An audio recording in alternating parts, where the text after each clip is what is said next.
Hey guys, this is the Layoff Protocol Part 6. Sorry this is taking so long to get everything up here. Just having problems with getting it to work on the software and stuff. So this is Part 6. And then I also want to try, as well as exploring about what I find fun and energizing, I kind of, as maybe a subset of that, I want to explore different ways of making a living. I'm reluctant to use certain terms because they're so laden with preconceived notions. So different ways of functioning in the marketplace maybe is how I'd say it. Like, I want to try different things. I have a new book I'm reading that I got recently called The Radical Sabbatical by, I think the author is Emma Rosen.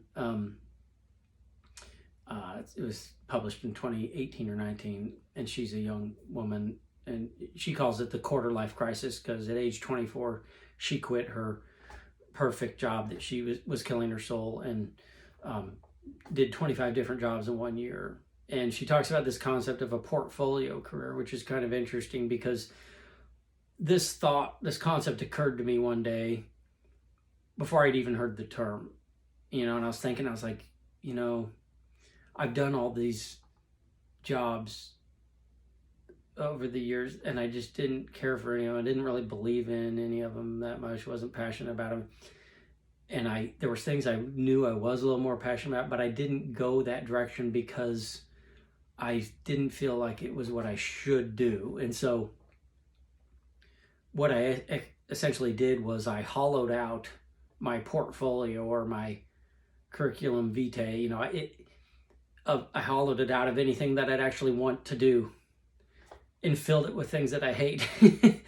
And so here I am, 50 almost, and everything about my career says, hey, this is what this guy likes to do, and it's not what I like to do. So I'm on LinkedIn, and it's like all these job offers that are, of course, giving me the same type of stuff.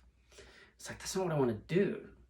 And it's like, I need to rethink this. And so I want to explore different things that I don't even know I might like I talked about earlier in the video. I just want to try to talk to people.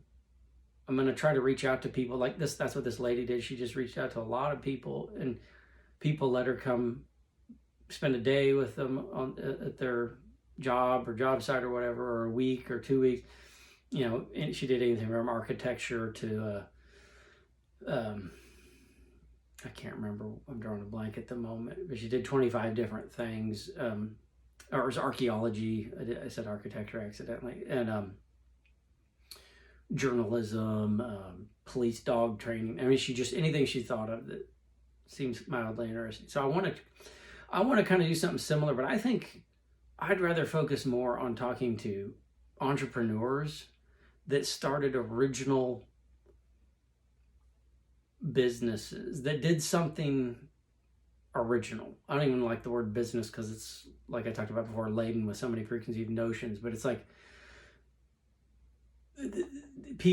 entrepreneurs that are atypical, that are unconventional. That I'd like to get a hold of people like that, and I don't know how I'm going to do it. I can just try, and I'm willing to talk to people in different jobs, just to get a sense of what there is about those aspects of those careers that I'd like. And this author of this book, Emma Rosen, she ended up basically creating her own portfolio career. She took all these jobs and took aspects that she liked about each one, and she kind of basically took these things that, okay, this is what I want. I don't necessarily want any of these one jobs, but I want to do something with my life that consists of these core things that I've realized, gotten a better idea that I like, that not just like, that's too mundane, that energize me, that make me feel alive, and I want to try to make a living that way.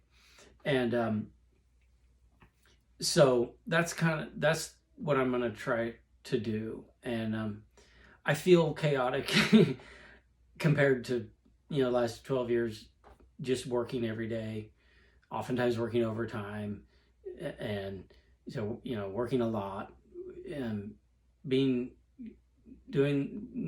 on my runs, doing some strength and training and Wim Hof method, eating some food, falling asleep. So that's very structured. Everything was filled, and now I'm just like, what do I do? It's weird because I have so much freedom what to choose, and I'm finding myself getting deeper into things. I get deep into what I'm doing, and I'll forget to eat. I've never had that problem. But I think in a way that can be a good sign. It's like, okay, I'm really getting into something that's giving me energy and focus and channeling me into, something I'm really driven to do. And with the music and math and the writing, it's like that. And I want to discover new things too, and then develop this portfolio, start trying to fill a portfolio of things that I can show people. With social media nowadays, it's great. You can put all this stuff online, and if people are like, what do? You can be like, here's my webpage. And I'm thinking of updating my LinkedIn profile to focus more on this kind of stuff, and almost kind of just obliterating the past stuff I did for the most part, because I don't want to get more of the same. And this reminds me of, I had this other idea about fear-based decisions versus faith-based decisions. It's kind of like a flow chart. I wish I had a visual of it right now, but it's like fear begets, you take a job that doesn't fit because you're afraid that people will judge you or something, or that's what you need to survive. And then you get stressed, your performance declines, you actually couldn't get fired because of the bad performance that is really from the stress of the job not being a fit. And then you lose that perceived security that you had anyway. And then you've just built up, like for me, my example, 12 years, let's say, of experience in something you didn't want to even have experience in necessarily, or didn't want compared to what you could have had experience in. And so you're even less qualified to do the things you want to do, and you're even more qualified to do the things you don't want to do at that point. So it's like a downward spiral, fear-based decision, as opposed to faith-based decision. And it's kind of like Warren Buffett talking about, you want to do what you like, what you're interested in, because you're going to do better. And it's like, okay, faith-based decision, getting a job you actually are passionate about. Stress is mitigated. It's not like there's no stress, but it's not the same kind of stress that just eats away at you. And science is starting to understand that these are different. There is a difference between these things. And your performance improves. You put more into it, put more energy into it. You get more out of it. You become better at it. You get more energy. Your health improves. You improve in all aspects of your life. It's an upward spiral.